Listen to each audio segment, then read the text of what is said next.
Donc voilà maintenant le dernier dossier de cette conférence, le dossier 5.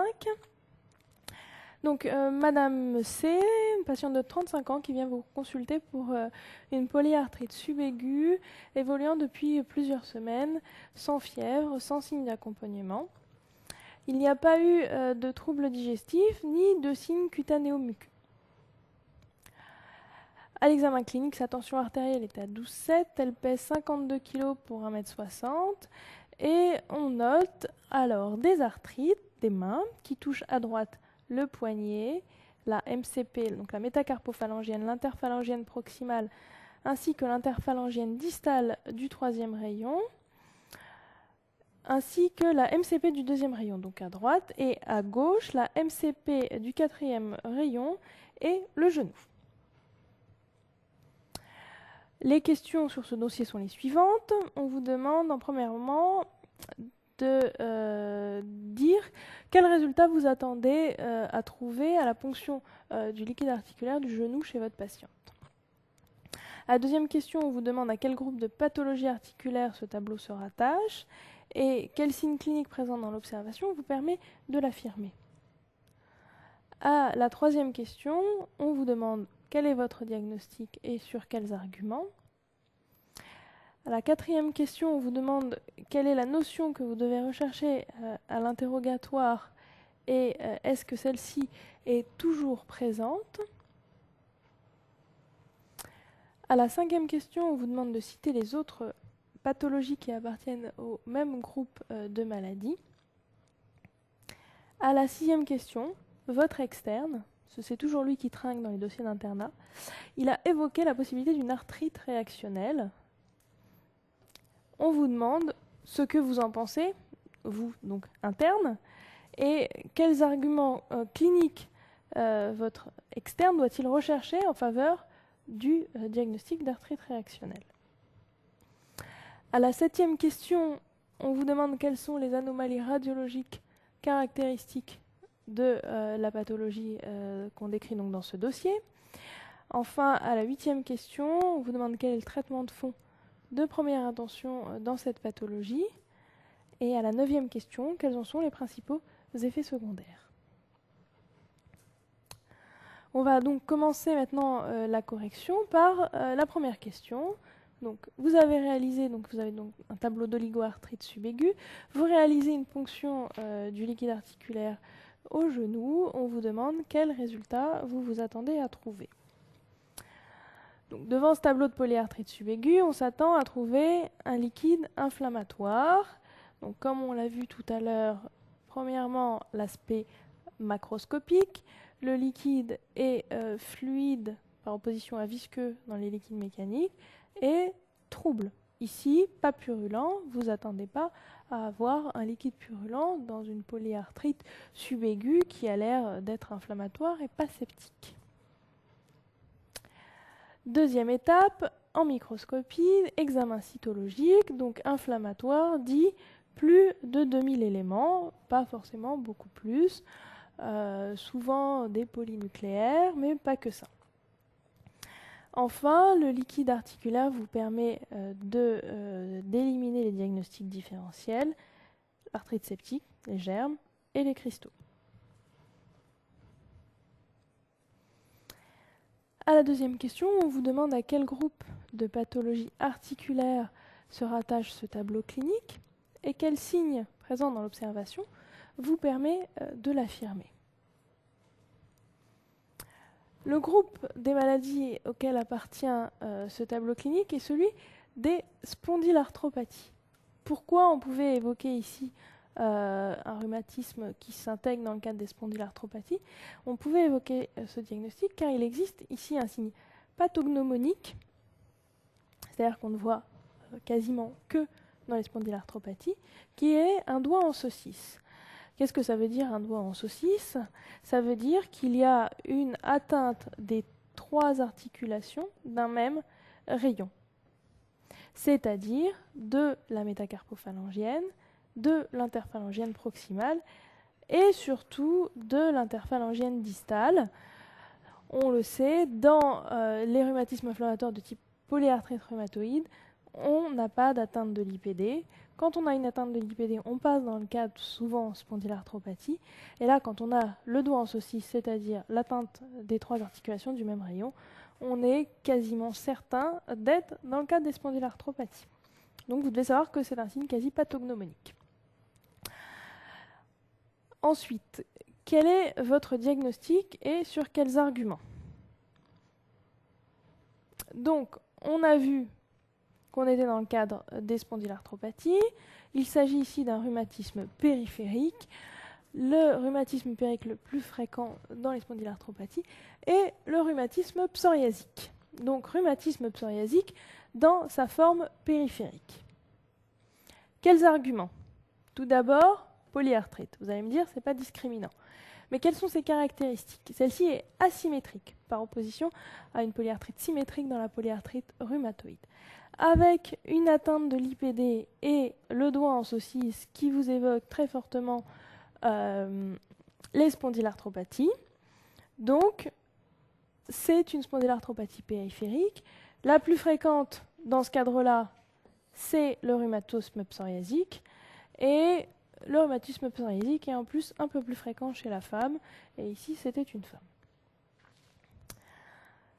Donc, quelle notion devez-vous rechercher à l'interrogatoire ou à l'examen clinique? Et est-ce que cette notion est toujours présente dans le cadre du rhumatisme psoriasique? Bien évidemment, on appelle ça rhumatisme psoriasique. C'est parce que fréquemment, il y a un psoriasis associé. Donc, ce qu'on doit rechercher, c'est l'existence d'un psoriasis. Que celui-ci soit personnel ou familial, donc un antécédent de psoriasis familial ou personnel, pardon, et éventuellement, vous examinez votre patiente, c'est pas éventuellement, c'est vous examinez votre patiente et vous recherchez des lésions cutanées de psoriasis. Très souvent, on peut retrouver chez les patients qui ne se savent pas psoriasiques des lésions de psoriasique dans certaines régions. Vous regardez surtout les ongles, pour chercher les lésions qui sont classiques des ongles en dés à coudre avec des petites ponctuations. Souvent, les patients s'en sont pas rendus compte ou s'en sont rendus compte mais ne savent pas que c'est du psoriasis et vous en parlent pas. Vous avez ici un tableau d'oligoarthrite asymétrique. Si en plus vous avez ces petites ponctuations en dés à coudre sur les ongles, vous êtes certain de votre diagnostic. L'autre région où on trouve fréquemment du psoriasis alors que les gens s'en sont pas rendus compte, c'est la région de l'ombilic avec l'omphalite psoriasique. Éventuellement, vous regardez dans les zones bastions qui sont les coudes, les genoux, parfois un petit peu dans les plis, mais ça en général les gens s'en sont rendus compte, et éventuellement le cuir chevelu. Mais les deux zones qui passent inaperçues pour les patients, c'est très souvent l'ombilic et les ongles. Alors, le psoriasis, malheureusement, on ne le retrouve pas toujours dans cette pathologie et au diagnostic, on ne le retrouve pas dans un tiers des cas. Effectivement, on peut avoir un rhumatisme psoriasique qui débute avant le psoriasis cutané, et aussi on peut avoir des rhumatismes psoriasiques sans aucun antécédent de psoriasis cutané ou familial. On vous demandait à la 5e question de citer les autres pathologies qui appartiennent au même groupe de pathologies. Donc le groupe de pathologies, comme on l'avait vu, c'était le groupe des spondylarthropathies. Quelles pathologies connaissez-vous dans ce groupe?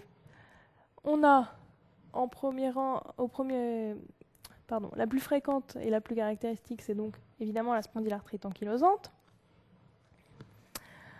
Vous avez les arthrites réactionnelles qui se rattachent à ce groupe de pathologies.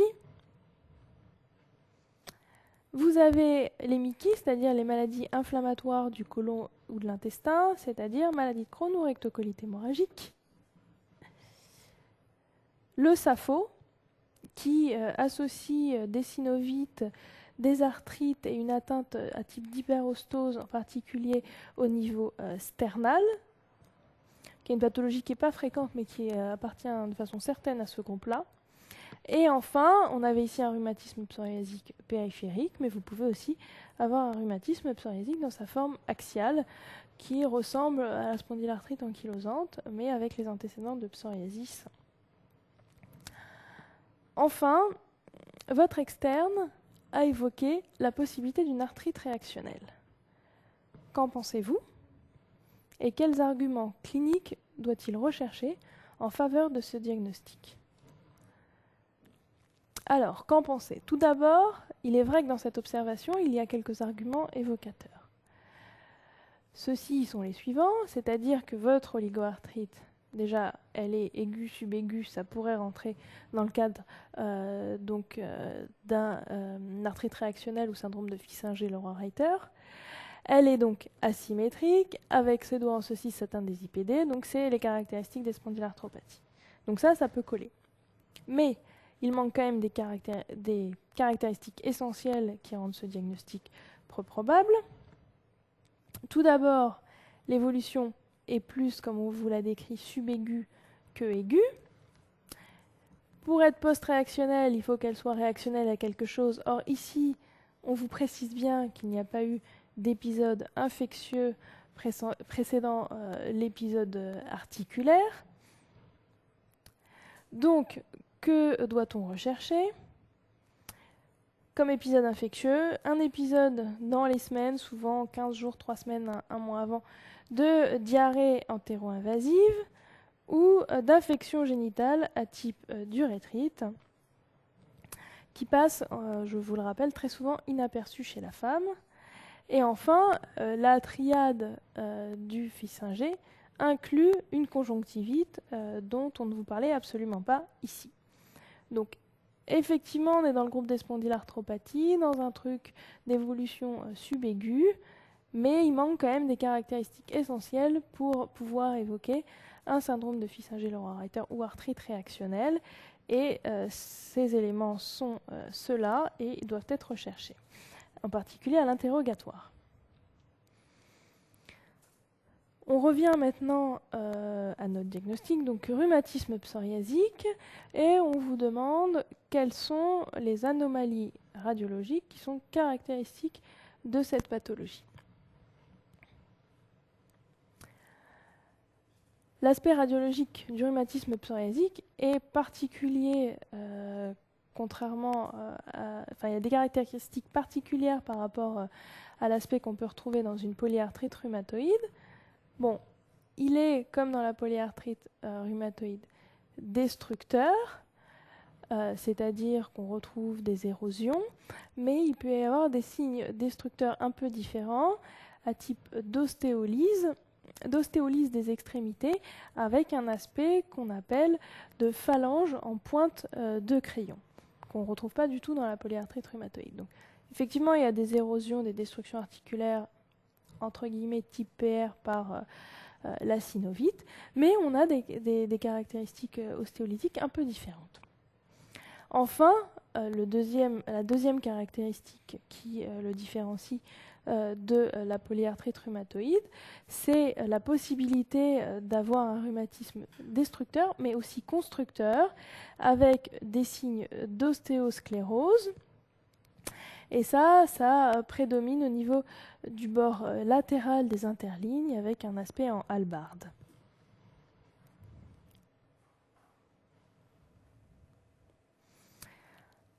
Les dernières questions portent sur le traitement de fond dans cette pathologie et on vous demande quel est le traitement de fond de première intention que vous introduiriez ici par exemple pour cette pathologie. Bien évidemment, il s'agit du traitement par méthotrexate, comme dans la polyarthrite rhumatoïde, et il a comme avantage par rapport à la polyarthrite rhumatoïde d'être actif dans ce rhumatisme, à la fois sur l'atteinte articulaire, mais aussi sur l'atteinte cutanée.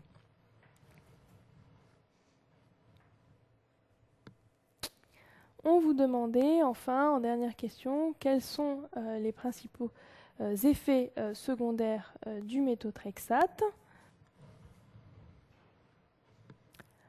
Donc, tout d'abord, une possible toxicité pulmonaire qu'on appelle une pneumopathie d'hypersensibilité. Je vous rappelle que la pneumopathie d'hypersensibilité est une manifestation immunoallergique.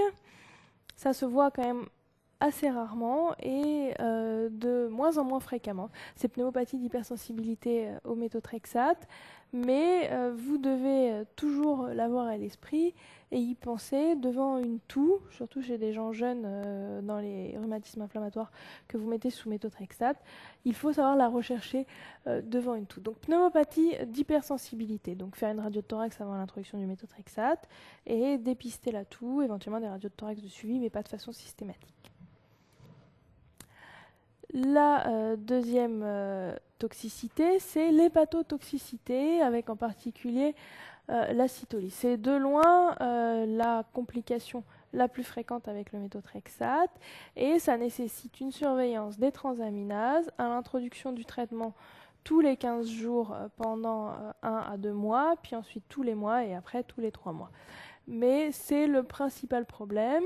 Donc, qui dit hépatotoxicité dit que vous devez rechercher, avant de mettre un patient sous méthotrexate, des problèmes hépatiques sous-jacents, transaminase, donc bilan hépatique classique, TP-albumine, et faire les sérologies des hépatites.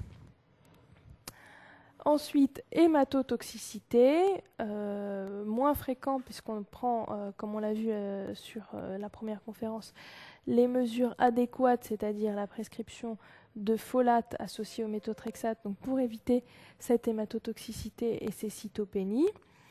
Mais on peut très fréquemment voir, sans caractère pathologique, sans que ça ne nécessite d'arrêter le traitement, une macrocytose apparaître sous méthotrexate. Donc si elle ne dépasse pas 110 de VGM, vous pouvez laisser courir.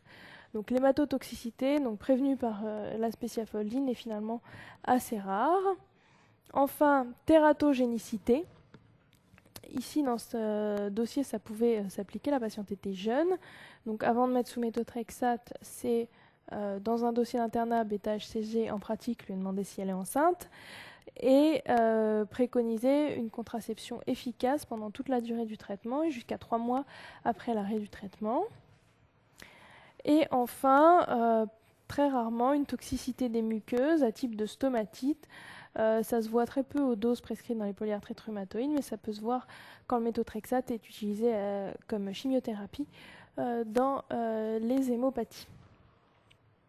Donc, les points forts de ce dossier, vous devez savoir que l'atteinte de type doigt ou orteil en saucisse, c'est-à-dire l'atteinte de l'ensemble des articulations distales d'un même rayon, est un signe qui est quasi pathognomonique des spondylarthropathies.